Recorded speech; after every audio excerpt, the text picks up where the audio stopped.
ወይ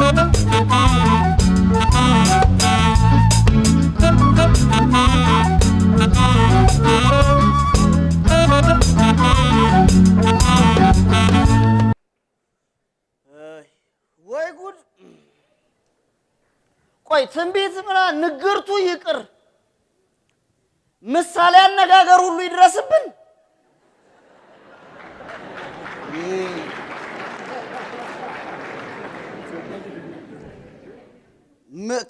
ከምን የዋለች ምን ተምራ መጣች አሉ።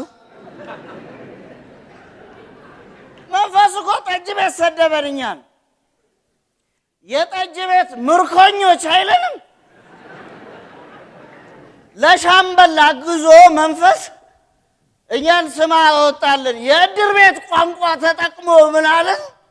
እናንተ ቅርብ ወራጆች አለ። ሾርት ሚሞሪን ተርጉሞት እኮ ነው። መንፈስ እናንተን እንዲህ ካላችሁ እሱ ምን ሊባል ነው አይደል ያልከኝ? በምሳሌ እነግራለሁ። የታችኛው ሰፈር ሊቀመንበር በሚዲያ እንግዳ ሆኖ አሉ ኢንተርቪው ተደርጎለት ቃለ ምልልሱ ወደ ህዝብ ጋር ተመልካች ጋር ደረሰ። የሀሳብ መስጫ ሳጥኑ የለም። እዛ ላይ እንዳለ ያለው ህዝቡ በሙሉ አንድ አይነት አስተያየት ነው የሚሰጠው። አንተ ደደብ ይላል። እናቴ ይህንን ያነበቡ የሊቀመንበሩ የበታቾችና አሽቃባጮች ተናደው ጠበቁታ። ሊቀመንበራቸውን ለማጽናናት ሰውን ለመውቀስ ጌታዬ እንዴት እርሶን የመሰለ ሰው እንዴት ደደብ ይላሉ ሲሏቸው ሊቀመንበሩ እኔን ደደብ ካሉ እናንተም ምን ሊሏችሁ ነው አሉ። ግዴለ መንፈስሻ ያንቺ ጉዳይ ለምን በዓል የተሸጠ አሽከር ሁሌ በዓል ይመስለዋል ነው። ግዴለም የጠጅ ምርኮኞች አለ። ጠጅ ድሮ አሉ ይቀመማል ነው የሚባለው። ከዛ በሂደት ነው ይጣላል የተባለው። እንዴት መሰለ ታሪኩ? ድሮ አሉ ድሮ ጠጅ የቤተ መንግስት ብቻ መጠጥ ነበረ፣ የሹማምንት ሰፊው ሰው አይጠጣም። በጥብቅና በሕግ የተከለከለ ነው፣ ያስቀጣል። አንድ ምስኪን የሰፊው ህዝብ አባል ሲጠጣ ተይዞ ቀረበል ለፍርድ። አታ እንዴት ነው በዚህ ድፍረት ሕግ ተላልፈ ጠጅ የጠጣው አሉት ዳኛው። አረ ጌታዬ በጣም ጠምቶኝ ነው አለ። ጣዕሙ እንዴት ነው አሉት ዳኛው። ህዝብ አባሉ ምን ቢል ጥሩ ነው? ጥም ይቆርጣል ጌታዬ አለ። ስልጣን ጥም ይቆርጣል እንደ ጠጅ እኮ። ከዛ በኋላ ነው ሹማምንቶቹ ያው ወደ ህዝብ ሄዷል ብለው ጠጅ ይጣላል አሉ። ሰፊው ህዝብ ደግሞ ምን አለ? ስካሪ ይጥላል ማለት ጀመረ። ግድ የለም መንፈስሻ እድል አግኝታ እኛን ለመስደብ በቃች። ምንም ሌላ ምክንያት የለውም እኮ። ምክንያቱ ምን መሰለ? አንድ ዜና ሰማን ጠጅ ቤት ውስጥ ምን ይላል? በተለያዩ ችግሮችና ምክንያቶች የተፈናቀሉና ችግር የደረሰባቸው ወገኖች የተለያየ ቁሳቁስ በእርዳታ ልብስ፣ ምግብ ምናምን እንዲሁም በድጋፍ ገንዘብ ተሰባስቦ በስርጭቱና በማከፋፈሉ ዙሪያ እገሌ የሚባል ባለምንትስ ኮከብ ሆቴል ውስጥ ባለድርሻ አካላት ተሰበሰቡ ይላል። እኛ ምን አለ ይኸውልህ ባለ ዜና የህዝብ አስተያየት ተቀበልና ወይም አንዳንድ ነዋሪዎች ገለጹ ብለህ እናስገባልን አሉ። አሁን ያሉት ድጋፍ ተሰበሰቡ ሲሆን ማለት ያለብህ በየደረጃቸው የተገኘውን ድጋፍ ተከፋፈሉ ነው የሚሆነው አለ። እንደውም ከፈለክ ይሄ ጥርት ባለ መልኩና ህብረተሰብ ተኮር በሆነ መልኩ አበል ፈረሙ በልበት አለን። በዚህ ተበሳጭቶ ነው የሰደበን እኮ። እናቴ በስብሰባው ላይ ተካፈሉ የተባሉት ሰዎች እኮ አይደለም ድጋፍ ሊያደርጉ ቀርቶ ምክር መስጠት የሚያጎድል ነው የሚመስላቸው። ልምዳቸውንም አይነግሩም። ወንድሜ ከተሰበሰቡ ሰዎች መካከል ዋናዎቹ ምን መሰለሽ አምበልና የበታቾቹ አሉ አይደል ከሰፈሩ ነዋሪዎች የወጣጡት መካከል ግንባር ቀደም ሚና የሚጫወተው ማን ነው መንፈስሻ ወንድም የሁሉ ነገር ዋጋ ተተምኖለታል እኮ ይሄ እንደዚህ አይዞ መባባል ዋጋው በጣም ከባድ ነው ወንድሜ እንደዚህ እቅፍ አርገ እኔን ምናምን አታስበው የሚቀመስ አይደለም ይኸውልህ እንደዚህ እንባ ማበስ የራስ አይደለም የሌላ ሰው የራስ እጅ ለእቅፍና ለአይን ርቋል ይኸውልህ የዚህ ሰፈር አንድና አንድ የህይወት መመሪያ ምን እንደሆነ ታውቃለህ አትቸገር የፈለገ ቢቸግር እንኳን ሌላ ምንም የለም አበቃ አንዱ አሉ በጨለማ እየሄደ ነው አሉ አንተ አትፈራም እንዴ ምናምን ሲሉት እንደዚህ ገለጥ አድርጎ ሽጉጥ አሳያለ ያለ ምን አለ ጓደኛውን ቢለው ጥሩ ነው ወንድም ያ ሽጉጥ አያድንም የሚያተርፍ ምን እንደሆነ ታውቃለህ አለመያዝ ነው አለ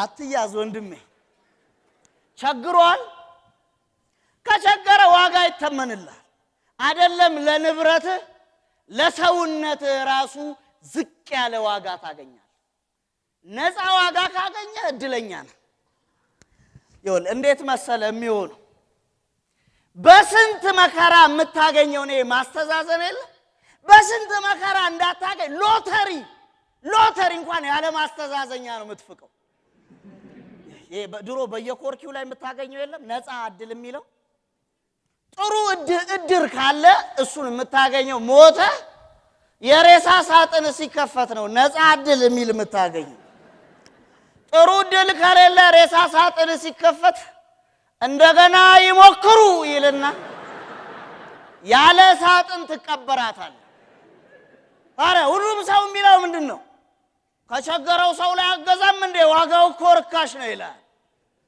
አንተ ተቸገር እንጂ ዋጋው ሁሉ የረከሰ ነው አረ እባክህ እኮ ዋጋው እንደዚህ አይደለም ብትል ገዢ ምን ይላል መሰለህ ምን ነካ እኮ ፈልጌው አይደለም እኔ ያልተፈላጊ ሆነም አይደለም ልርዳህ ብዬ ነው ምገዛ ይላል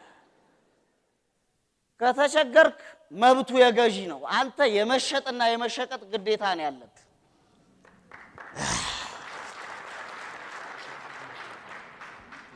አንዳንድ ሰው እኮ ከተጠያቂነት ለማምለጥ የሚሄድበት ርቀት ከመፍትሄው በላይ አድካሚ እኮ ነው ሴትዮዋ አሉ እንዳል እንደዚህ ተርታው ካሉ ጎረቤቶቿ ጋር ተጣልተዋል ተቀያይመዋል ተዘጋግተዋል አንድ ምስኪን የኔ ቢጤ ለማይመጣሉ ቤታቸው ላይ እርዱኝ ስለፈጣሪ ብላችሁ ሲሉ ሴትዮዋ ወጡና በበኩሌ ፈጣሪ ይስጥልኝ አሉ ስለሌላ አገባኝም እኮ ነው ከዚህ የባሳለል ደግሞ መንፈስ የማማለጣይሽን ጎረቤት ምጣዳቸው እንዴት እንዳሻጣቸው ነግረን መስኪን ልጃቸው ሰው ሀገር የሰው ፊት አይታ አጠራቅማ የገዛችላቸውን የኤሌክትሪክ ምጣድ ሲቸግሩ አንድ ቀን ሄድና ማማ ከባድ ቫይረስ መጥቷል ከኮሮና የባሰ አላቸው ኧረ እባክህ በምን አሉት በኤሌክትሪክ ምጣድ ነው የሚተላለፈው አሉ የኤሌክትሪክ ምጣድ ደም ይመጣል አላቸው ሴትዮዋ እንዲሁም ደም ማነስ አለባቸውና ሌላ ችግር በበሽታ ላይ ወስደጣልልኝ አሉት ወስዶ ወንድም መንፈስ ከፈለገ የገዛ ቤትን አስማምቶ ያከራያል የሶስት ወር የቤት ኪራይ መቀበሉ አይደለም የሚገርም አከራይቶ የድለላ ኮሚሽን ይቀበላል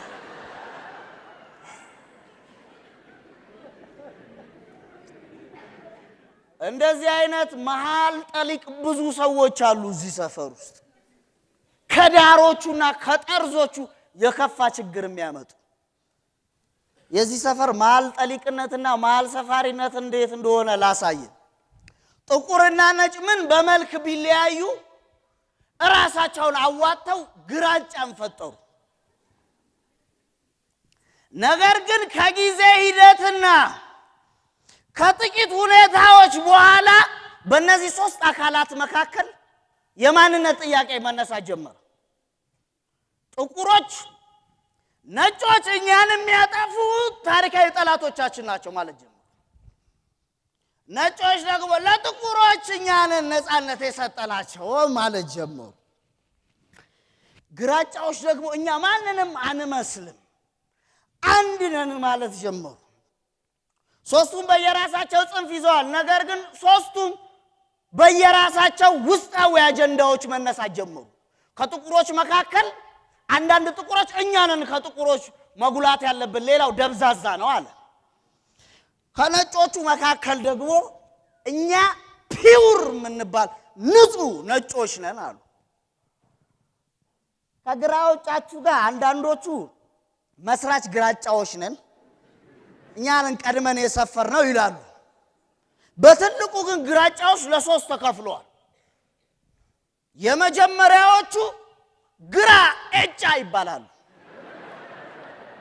ግራ ኤጫ የሚባለው እኛ ተገፍተናል የተገፋነን እጭ ተብለን እድል አልተሰጠንም አሉ። ሁለተኛዎቹ ቡድኖች ደግሞ ግራ እጫ እንባላለን። እኛ እጩ ነን ለመሪነት የታጨንን አይደለም ለመሪነትና ተመሪን በተከታይነት ለመያዝ ሁሉ የመምረጥ እድል አለን አሉ።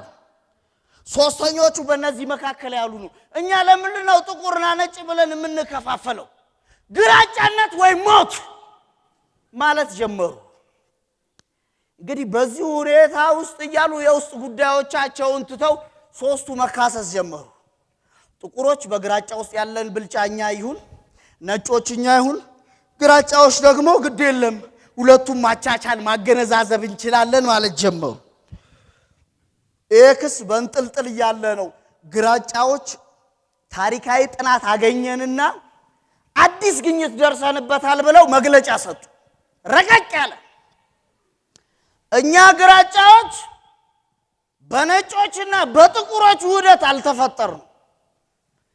ነጮችና ጥቁሮች እኛ በሰጠናቸው እድል ተጠቅመው ራስን በማስተዳደር እድላቸው ተጠቅመው ነው ጥቁርም ለብቻ ነጭም ለብቻው ነው ከኛ ውስጥ ይወጡታል።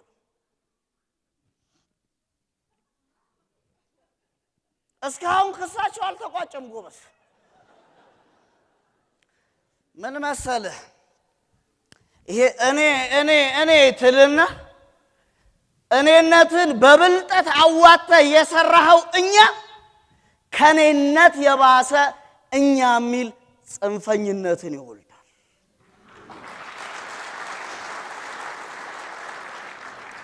የዚህ ሰፈር መሃል ሰፋሪነትና መሃል ጠላቂነት እንዴት መሰለ? ማዕከላዊነት ሳይሆን በአንድ እግር ቆሞ ሁለቱም ቦታ መገኘት፣ መሃል ነኝ ብሎ ከሁለት ጎተራ መስፈር። ይሄ ደግሞ እመነኝ ሁለቱንም ጎተራ ያራቁታል። እንደ መንፈስ አይነት ያሉ መሃል ሰፋሪዎችና መሃል ጠላቂዎችን እንዳታምናቸው። ምን ያደርጉሃል መሰለ? እነዚህ መሃል ሰፋሪዎች መንፈስ አይደል መነሻችን? የማማልጣይሽን የሟች ባላቸውን ስጦታ የወለውን የወርቅ ሀብል ቀስ በቀስ እየተመላመነ መጣ። ሀብሉ ምንድነው ሲባል መንፈስሻ እየቀነሰች ትሸጣለች፣ ጆሮ ጌጥ እያለች።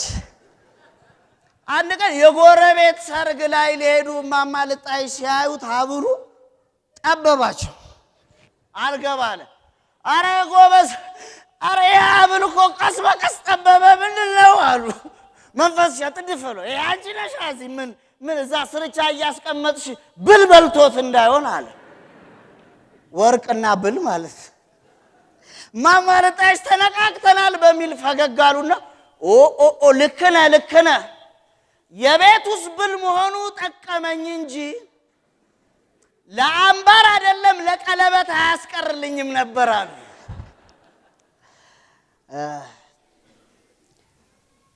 እኔም የዚህ ሰፈር መሃል ግን ተሰርቶ ተጠናቋል እንዴ? ቆይ ግራ ዘመም የምትለው ቀኝ ዘመም የምትለው እንዴት መሃል ሰፋሪ ከሚለው ጋር እኩል ያስፈራል? የኛ ነገር እኮ ከባድ የሆነው እንዴት መሰለ? መሃል ጠላቂና መሃል ሰፋሪ የሚባሉት እንዴት መሰለ? አሁን መሃል የሰፈሩ አሉ ሳይፈልጉ እነሱ ከሁለቱም ቦታ የሚተኮሰው ጥይት ተቀባይ ናቸው። መሃል ሰፋሪ ነን ብለው የሚመጡት ደግሞ ወደ ሁለቱም በኩል የሚተኩሱ ናቸው። የመጀመሪያዎቹ የመከራ ከፋይ ሲሆኑ ሁለተኛዎቹ መከራ ከፋፋይ ናቸው።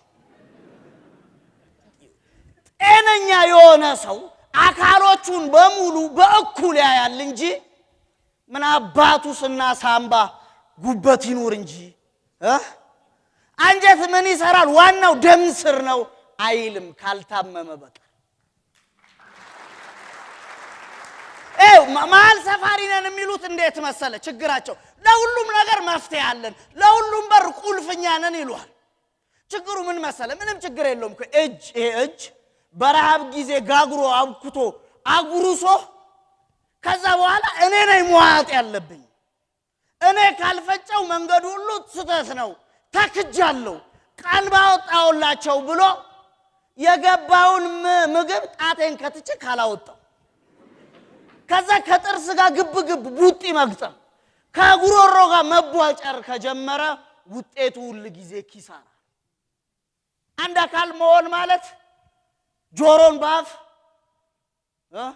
ሳምባን ባፍንጫ ኩላሊትን በልብ መተካት አይደለም፣ ስርዓት ይዞ ማስቀመጥ ማለት ነው። መሃልነት ማዕከላዊነት ማለት ቋንቋ መሆን ማለት ነው። መግባባት ያወራውን በጆሮ መስማት የሰማውን ብለህ በአይን ማረጋገጥ እንጂ መካድ አይደለም። የኛ ነገር እንዴት መሰለ የሚወራው መንፈስ እንዳየው የውጭ ሀገር ፊልም አለ አሉ። ድንገት ስገባ ጠጅ ቤት ቁጭ ብሎ የውጭ ሀገር ፊልም በአማርኛ ትርጉም ያያል። የአማርኛ ትርጉሙ ችግር የለውም። እኛ የራሳችንን ታሪክ ሁሉ በትርጉም ካልሰማን በቀር አናምንም ማለት አሁን እኮ ትርጉሙ የታሪኮቻችን ትርጉም ከዋናው ታሪክ በላይ እኮ ማስፈራት ጀምሮ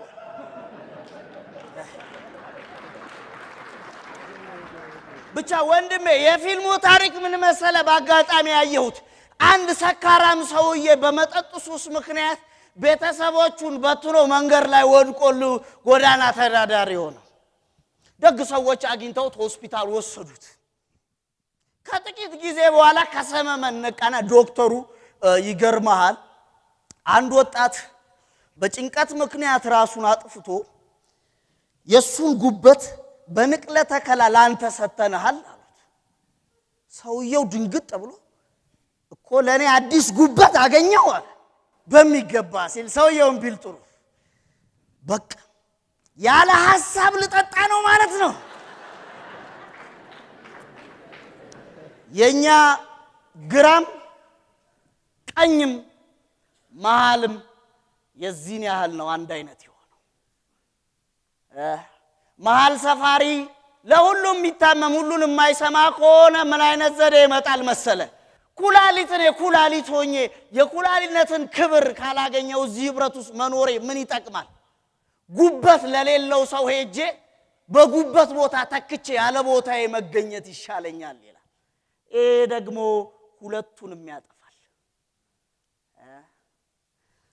ይሄ ቀስ በቀስ የሚባለው ጥሩ አይደለም። ቀስ በቀሷ እንዴት መሰለች? ሁለት አብሮ አደጎች ናቸው አሉ። አንዱ ተምረው አንደኛው ወደቀ አሉ። ትምህርት ብዙም ነው። ሰፈሩ ውስጥ ቆረ። አንደኛው ተመርቆ ስራ ጀመረ ዋና ከተማው ላይ። ከዛ ለበዓል ሲሄድ ይሄ ተመርቆ ስራ ሄደው አብሮ አደጉን ይጠይቃል። እገሌ ግን እንዴት ነው ሲል የሰፈር አስተባባሪ ሆነ እኮ ሲል ይሻላል። በሌላኛው በዓል እገሌስ ቀበሌ ገባ። በሌላ እገሌ ወረዳ ተሰጠው። በሌላ ሲባል ዞን ላይ ቦታ ተቀጣይ ባለ ሲወድ ክልል ገባ ኮሱ ከዛ ሲል ወሱ ፌደራል አሉት። ከዛ አንድ ቀን ዋና ከተማዋ ላይ ተገናኙና አብሮ አደጎቹ እዚህ ገባ እንዴት ገባ አለው። ያኛውን ቢመልስ ጥሩ ነው።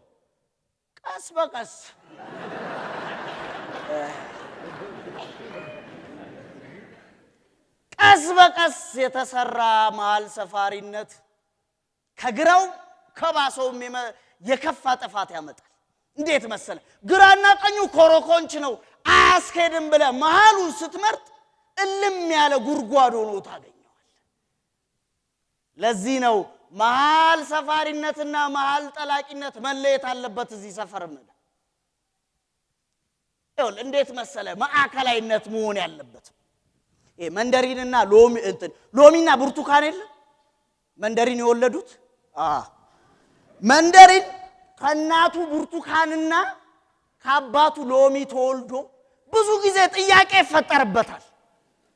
እና አንድ ጊዜ አባቱ ነው ሄዶ አባዬ ለምንድን ነው እኔ እንዳንተ ያልጎመዘዝኩት አለው። አባት ሎሚም እናት አጣፍጣ አለው። ወደ እናት ጋር ቀጠለ።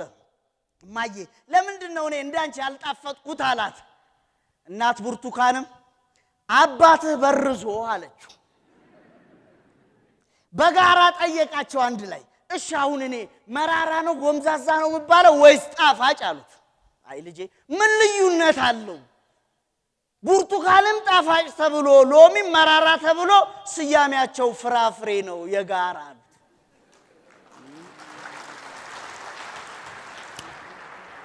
እሺ እንደዛ ከሆነ እኔ ለምን ተዳቀልኩ አላቸው።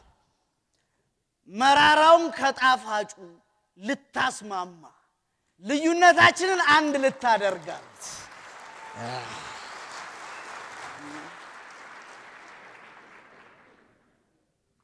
እኔ ደስታ አስመላሽ የተጎዳ ፍራሽ አዳሽ ነግራለሁ። ዳር አገር ከሄደ መሃሉ ዳር ይሆናል። ይኸውልህ እምብርት ማዕከል የሆነው እግርና ጭንቅላት ስላለ ከሁለት አንዱ ባይኖር ወይ ደረት ወይ ጉልበት ነበር መሃልም። እግር ሲቆረጥ እምብርት እንዴት እኔ እግር ሆኜ እንቅፋቱንና ኮረኮንቹን እችላለሁ ብሎ ጤነኛ ከሆነ ይፈራል። መሆን ያለበት እግር ሲቆረጥ እምብርት የኔም ህመም ነው ማለት አለበት። መሃሉ ዳሩን የሚፈልገው መሃልነቱ እንዲያሳጣው ብቻ መሆን የለበት። አለበለዛ መሃል የነበርከው ዳር ትሆናል። እንዴት መሰለ እንደዚህ ማዕከላዊነትን ካልመረጥክ ምን አይነት ሰዎችና ምን አይነት አስተሳሰቦች ይፈጠራሉ መሰለ? ብታሸንፍም ባታሸንፍም የታገልከው አካል ላይ ህመም እንደመፍጠር የሚያስደስት ነገር የለም የሚሉ ሰዎች ይመጣሉ። እንዴት ካልከኝ ጠርዙ እኮ ሲለይ ዳሩ ሲሄድ መሃል ላይ ሆን ይችላል። ስኬቱን እንዴት ይቆጥሯል መሰለ? መሃል ባልሆን እንኳን የመሃሉን ዳር አድርጌዋለሁ ማለት ይጀምራል። አማነኝ እኔ ዳሮኝ እኔን ጠርዝ አርገህ በኔ እሳትን እያቀጣጠልክ በኔ እያያዝ አንተ መሃል ሆነ ሁሉ ጊዜ እሞቃለሁ ካልከኝ አማነኝ ለምን ያንተ ዳር ሆናለሁ? እኔ የራሴ መሃል መሆን እየቻልኩኝ ብዬ የራኩ ጊዜና የራሴን ጠርዝ ያስኩ ጊዜ እመነኝ እሳቱ ጠርዙንም መሃሉንም አመድ ያደርገዋል እንጂ አይጠፋም።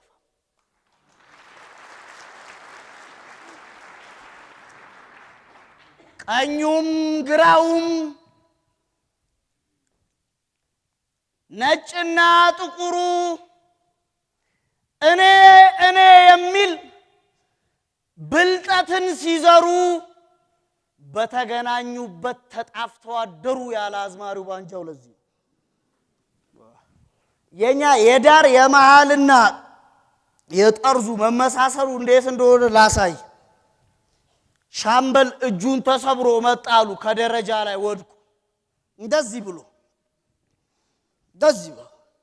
ምንድነው የሆነ መዳፉ እና አይበሉባው ቦታ ተቀያየሩ በአደጋው ምክንያት። ማማልጣሽ ጋር ሊታሽ መጥቶ ማማልጣሽ አዩትና አረ ሻምበል አደጋም የሚደርስብ ችግር ሁሉ ካንተ ማንነት ጋር ይመሳሰላሉ። ቃለ መሐላውን እየገለበጠ አስቸግሯቸው